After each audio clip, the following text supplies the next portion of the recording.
Hello guys, स्वागत है एक बार फिर आपका मेरे यूट्यूब चैनल जय वाल्मीकि क्लासेस में। My self Vishal Valmiki. Class 10 की पहले चैप्टर की वास्तविक संख्या का उदाहरण 6 हमारे पास है। संख्याओं 6 और 20 के अभाज्य गुणनखंड विधि से एचसीएफ और एलसीएम ज्ञात कीजिए। गाइस, अगर अभी तक आपने मेरे यूट्यूब चैनल को सब्सक्राइब नहीं किया है तो सब्सक्राइब कर लीजिए। हमारे पास संख्याएं दी हुई है 6 और 20। इनके हमें अभाज्य गुणनखंड विधि से एचसीएफ और एलसीएम ज्ञात करने हैं। एचसीएफ और एलसीएम ज्ञात करने के लिए हम पहले इनके अभाज्य गुणनखंड करेंगे। 6 के अभाज्य गुणनखंड हमारे पास आए 2 और 3। 2 तिया 6, 3 एकम 3। 2 और 3 को लिख लिया मैंने यहाँ पे। और 20 के अभाज्य गुणनखंड किए तो 20 क्या है हमारे पास 2 दशम 20, 2 पंच 10 और 5 एकम 5। यह है 2 2 5 यानी 2 2 यानी 2 का स्क्वायर लिख लिया मैंने से और गुना 5। तो एचसीएफ निकालने के लिए हम क्या करते हैं,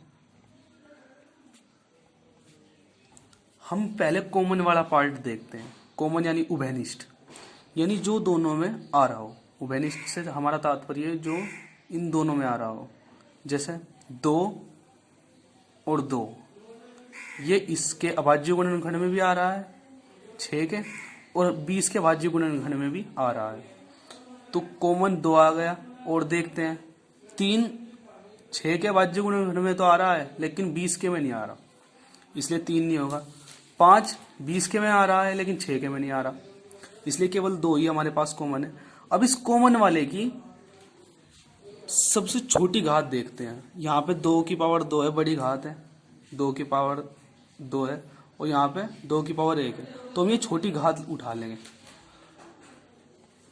और ये इसका एचसीएफ हो जाएगा। अब एलसीएम की बात करते हैं हम। तो एलसीएम में हमारे पास,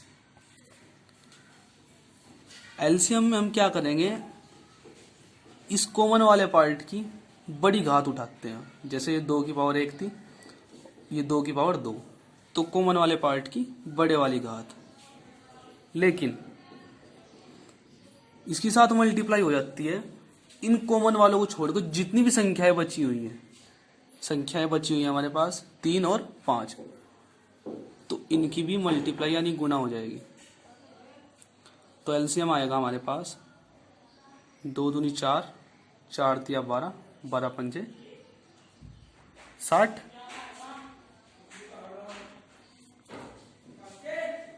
ये क्वेश्चन कंप्लीट हो गया हमारा।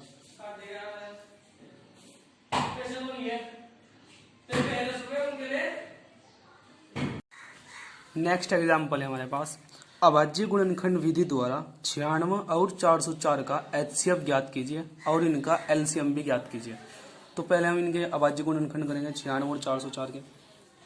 तो 96 के अभाज्य गुणनखंड जो हम करेंगे यह आएगा हमारे पास 2 से देखते हैं, भाग देंगे।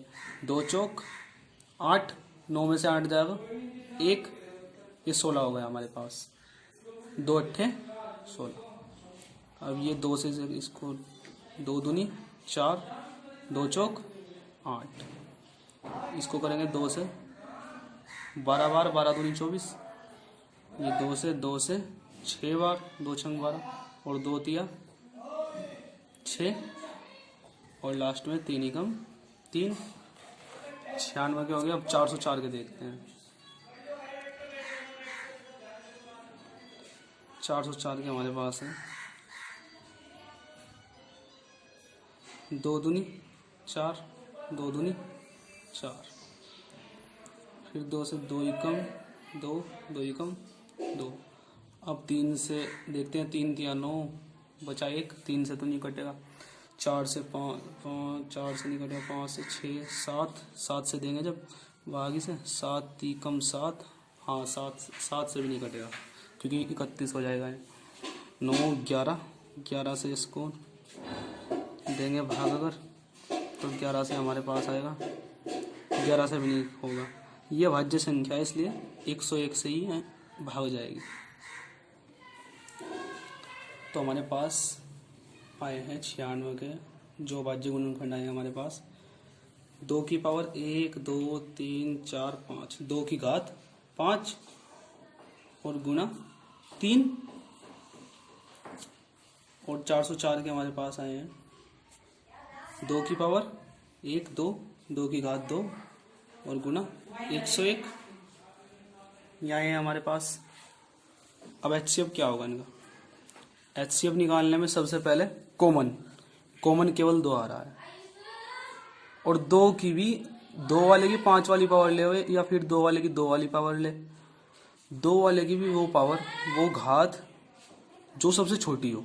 यहाँ 2 की घात 5 है, ये बड़ी है, 2 की घात 2 ये छोटी है, तो यही इसका HCF होगा, यानी 2 दूनी HCF आ गया हमारे पास 4। LCM क्या होगा? कॉमन वाले की यानी उभयनिष्ठ जो है उसकी बड़ी घात है 2 की घात 5 और फिर कॉमन वाले को छोड़कर यानी उभयनिष्ठ वाले को छोड़कर जो जितनी भी संख्याएं बच रही है उनकी गुणा। ये संख्याएं बच रही है हमारे पास 3 और 101,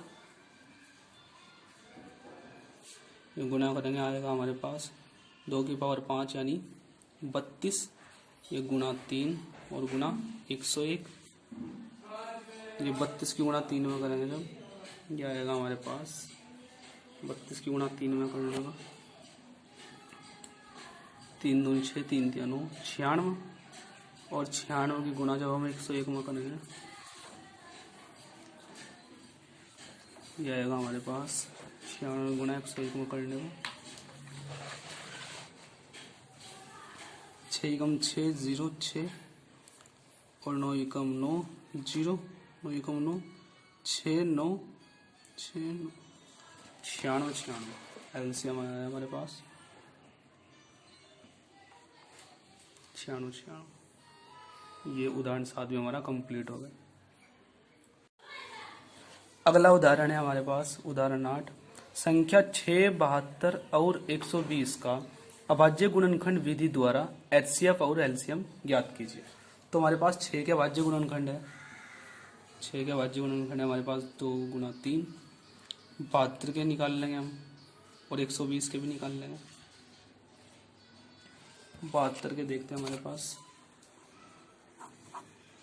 2 से 2 तिया 6, 7 में 6 जाएगा 1, ये 12 हो गया हमारे पास, 2 छंग 12, 2 एकम 2, 1 बचा, 3 में से 2 जाएगा, ये 16 होगा हमारे पास, ये होगा 2 अट्ठे 16, 2 9 18, 3 तिया 9 और 3 एकम 3। तो 2 की पावर कितनी होगी? 2 की घात 1 2 3, 2 की घात 3 और 3 की घात 2, क्या होगा? 2 की घात 3 और 3 की घात 2। तो ये आया हमारे पास 2 की घात 3 और 3 की घात 2। 120 के करेंगे हम, 120 के आएंगे हमारे पास 2 छंग 12 0, 2 तिया 6 0, 2 से 15 दूनी 30, 3 पंजे 15 और 5 एकम 5। 2 की घात कितनी आएगी? 1 2 3, 2 की घात 3 गुणा 3 गुणा 5, यह आया हमारे पास 2 की घात 3 गुणा 3 गुणा 5। अब HCF क्या होगा इसका? HCF होगा सबसे पहले कॉमन वाला, देखो कॉमन वाला तीनों में क्या है? कॉमन है इसमें उभयनिष्ठ, एक तो 2 है जो तीनों में आ रहा, 2 इसमें भी है, 6 में भी और 72 में भी है और 120 वाले में भी है। एक आ रहा है हमारे पास 3 इसमें भी आ रहा है, इसमें भी आ रहा है, इसमें भी आ रहा है। 5 नहीं होगा क्योंकि 5 केवल इसमें है, इसमें नहीं है, इसमें नहीं है, तो 2 होगा और 3 होगा। अब 2 और 3 में सबसे कम पावर, सबसे कम घात, तो यहाँ पे 2 की घात 3 है, यहाँ पे भी 2 की घात 3 है, यहाँ 3 की घात 2 है हमारे पास। कम घात यहाँ पे 1 1 1, तो ये होगा हमारे पास केवल घात कम यही है, तो 2 की घात 1 और गुना 3 की घात 1। ये भी घात इनमें से एक उठा लेंगे कोई भी, ये भी एक ही घात है लेकिन इनमें से एक उठा लेंगे कोई भी, तो HCF होगा हमारे पास 2 तिया 6। अब LCM की बात करते हैं। LCM में कॉमन वाले की जो उभयनिष्ठ है हमारे पास, उसकी सबसे बड़ी घात है 2 की घात 3, यहाँ भी 2 की घात 3, इनमें से कोई भी एक उठा लो। 2 की घात 3 गुणा 3 वाले की बड़ी घात, 3 की घात 1 है, 3 की घात 1 है, 3 की घात 2, तो 3 की घात 2 को हम उठा लेंगे।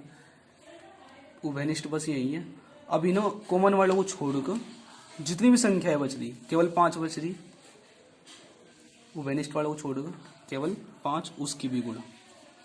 तो यह आएगा हमारे पास 2 की पावर 3 यानी 8, 2 दूनी 4 दूनी 8, 3 की पावर 2 यानी 3 3 9 और गुणा 5, ये आएगा हमारे पास 8 5 40 और 4 9 36 360। ये भी हमारा कंप्लीट होगा। Thanks for watching.